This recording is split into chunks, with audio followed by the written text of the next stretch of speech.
Hi guys, welcome back to my YouTube channel and thank you so much for being here. On today's video, I want us to talk about these two countries, and that is Canada and the UK. I want us to compare these countries on a lot of aspects, that is around 10 aspects, and figure out which country is better to migrate and live to as an immigrant. The only way you're going to understand all the factors is if you watch until the end of the video.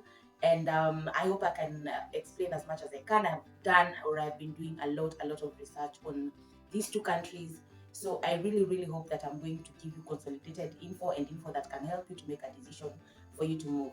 I really hope you watch until the end of the video. If you're new here, remember to subscribe, hit the notification bell, and leave a comment. And if you're a returning subscriber, thank you so much for being here. So without much further ado, let's get into the video. The first thing you need to compare between living or migrating to Canada or the UK is proximity. So with proximity, it really depends with where you're coming from or you're migrating from, which part of the world. For example, I'll give you, in my case, I am a Kenyan.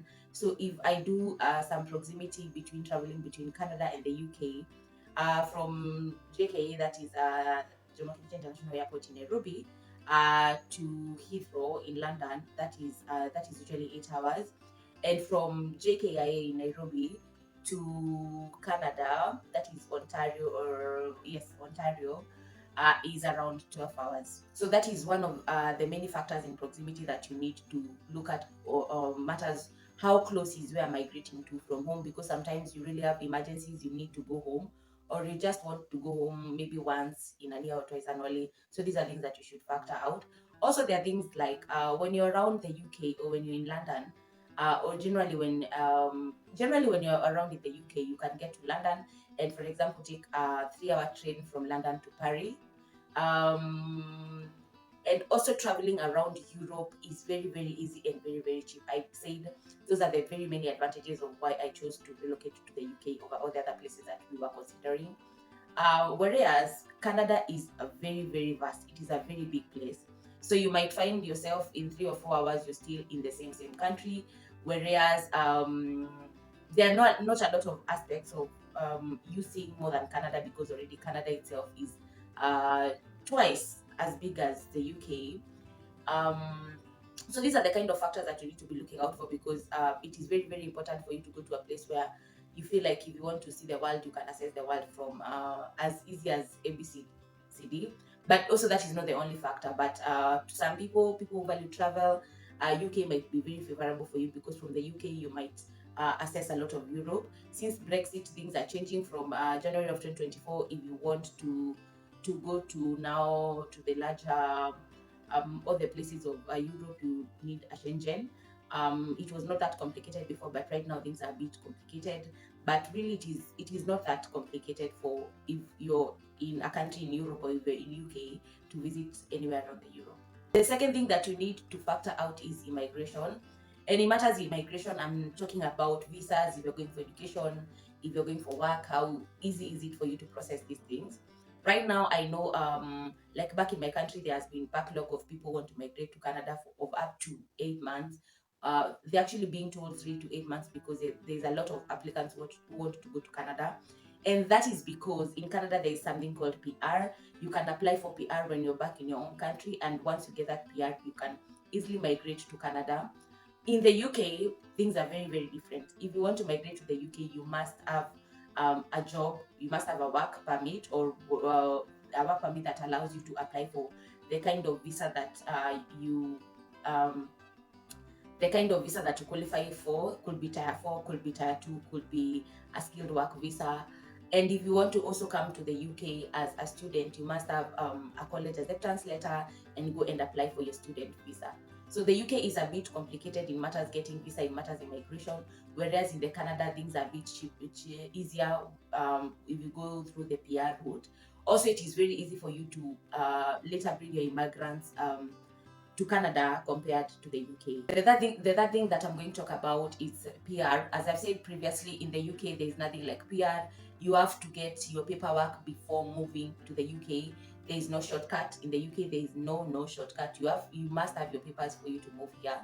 You can't even get through these airports without the right documents. But as said in the previous point, in Canada you can apply for what they call PR, and you apply it when you're back in your country. And once you get your PR, you get to Canada, look for a job, get a work permit, process a work visa while in Canada, and start working. So I think the PR section really favors Canada. That one, please let us not downplay Canada. That is a 10 and clean 0 to the UK. The other most important factor that we are going to talk about is pay scale. We all know that as an immigrant, or when you're migrating, there are a lot of factors that you consider before making a move, but one of the biggest factors is making money. So the pay really matters. So I want to just give you an in-depth analysis of how pay scales look like, and I'm going to use average pay scales because I think averagely, when you use average, you're fair to both of the countries, that is the UK and Canada. So we start with Canada. So the average monthly wage in Canada is 4,951 Canadian dollars. I'm going to translate it to pound because that is what will help me give analysis. Then in your country, you can translate the pound to your shillings back at where you're watching this video from.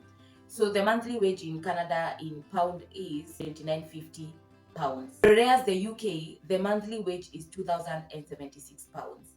So there is quite a difference between 29 and 2,000. There is a difference in about 850 pounds. Yeah, so that gives Canada such a bigger upper hand in the pay scale. Also, depending on where you live in Canada, in cities like Ontario, you're paid 15 pounds per hour. In Manitoba, you're paid 11.95 pounds per hour. And in Canada, it really depends on where you're working, or in which town are you, in which city are you, right? Whereas in the UK, the whole country has a minimum wage. I'm talking about the UK mainland.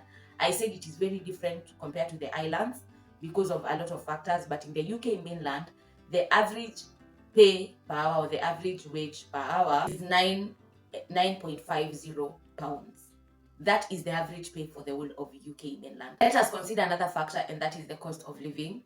Definitely, other than the pay scale, we are going to talk about the cost of living because we really need to figure out, when you're moving, you need to figure out how bad or how good can the cost of living be to the country that you're moving. So London is ranked the 20th most expensive cities to live in the world. London, the average cost of living in a household is 5,100.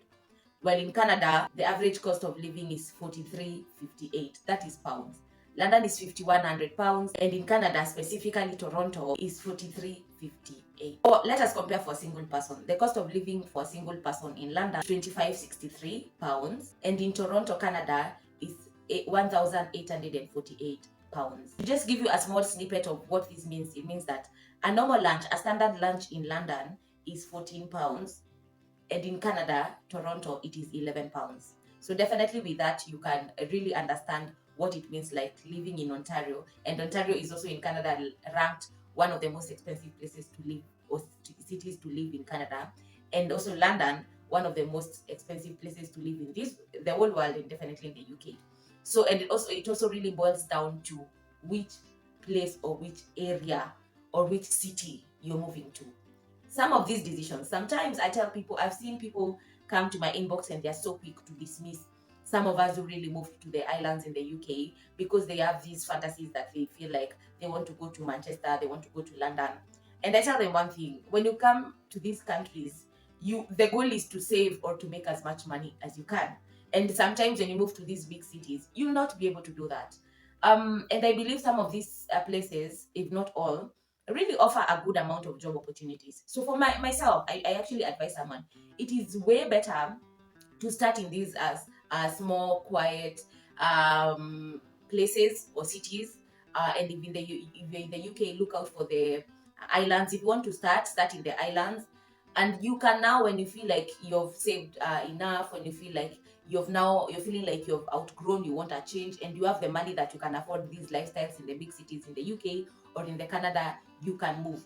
But sometimes it is very a very risky affair for you to move from back in your home, from your home country, and come to live in these big cities, because the cost of living, as much as you're earning good money, the cost of living, rent alone will take you back to gutters, because it is very very sad. If the cost of living in London is around £2,300, it is very hard for you to make that much amount of money in London unless you're a very experienced person, because generally the average pay for most people in the UK is around 30 to 40,000. I'm not talking about the elite experienced people.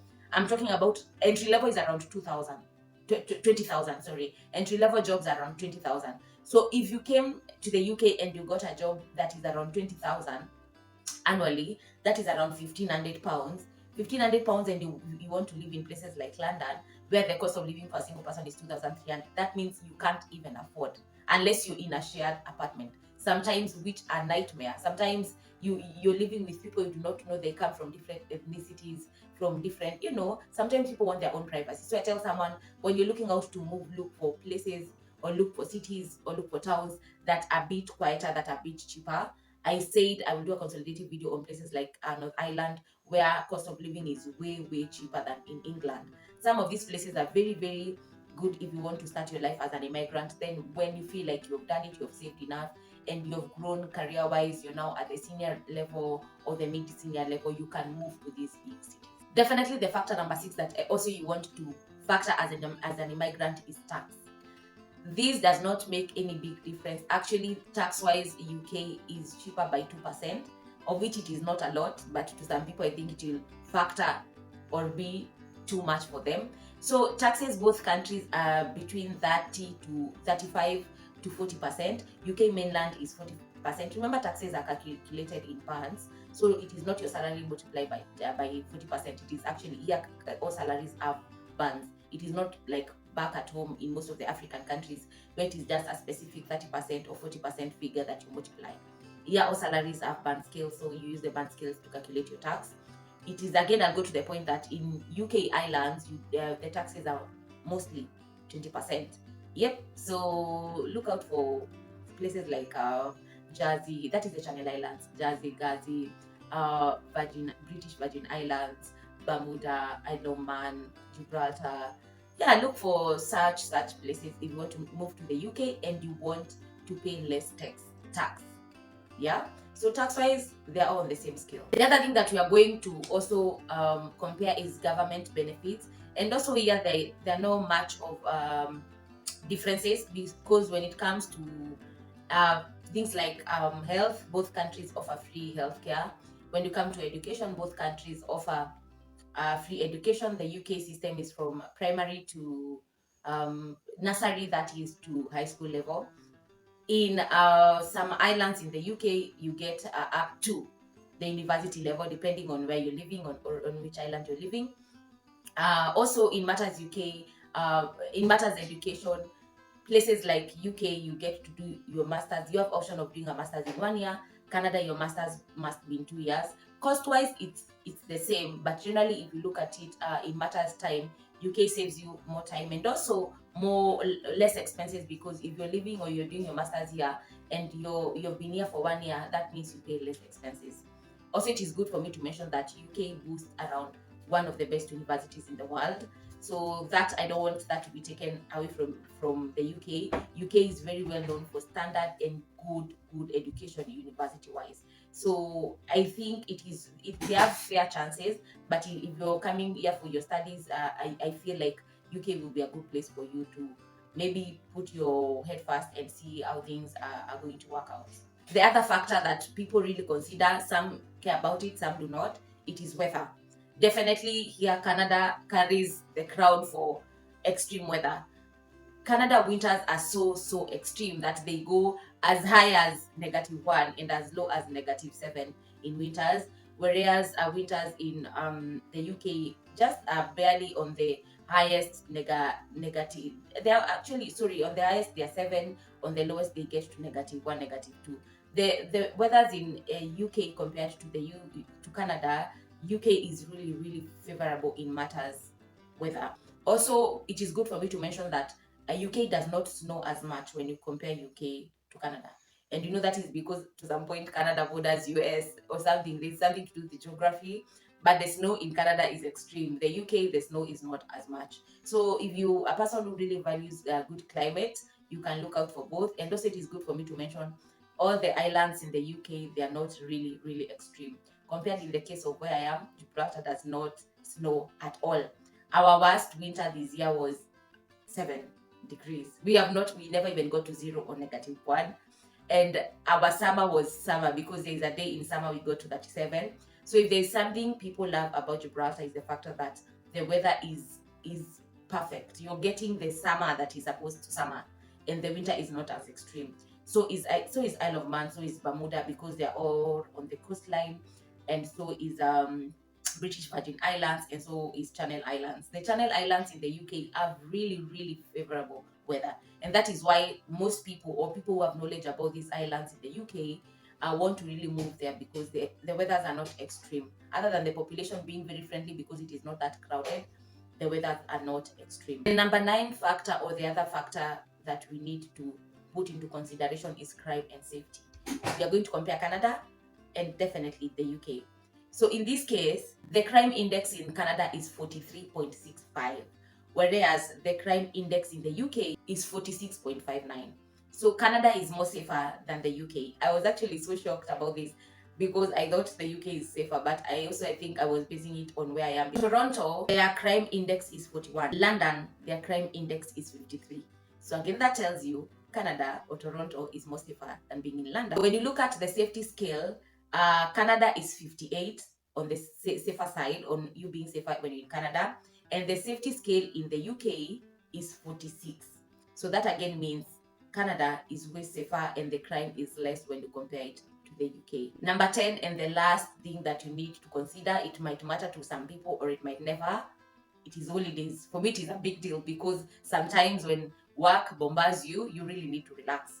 The best thing about the UK is that when you add together the bank holidays and the normal holidays, you get 24 to 25 days a year in holiday. Not your leave days, not your sick days, not your off days. No, bank holidays and holidays. You get 24 to 25 days in a whole year. So that means when you're in the UK, you get more time to travel, you get more time if you want to go back home and whatnot. People here, remember you have around 21 leave days in your as an employee, if you're employed.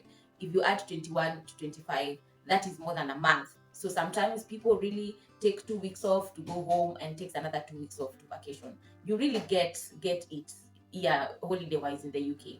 Whereas in Canada, you get 14 days public holidays, and all the other days it means you either have to call in sick or take leave, which is a downside of one of the very few things, or one of the very many things that you may like or may not like about Canada. So that is all I had for today. I really, really hope that will help you make a decision. If you got offers in 2 places, if you want to compare the 2 places, I think those are the main things that you need to focus on.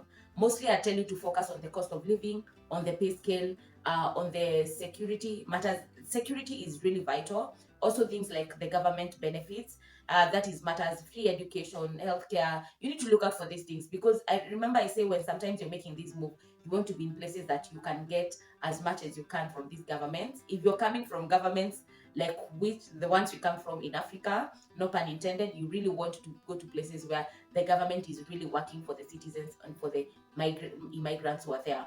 So I'll tell you to be really informed. I really hope that you enjoyed this video. Remember to subscribe, hit the notification bell, leave a comment. I'm really dedicated to posting videos, you guys, every Tuesday and Friday. So hit your notification bell. Every Tuesday and every Friday I am dropping migration and relocation videos. That is all I had to share today. I hope you enjoyed it, and until next time, bye.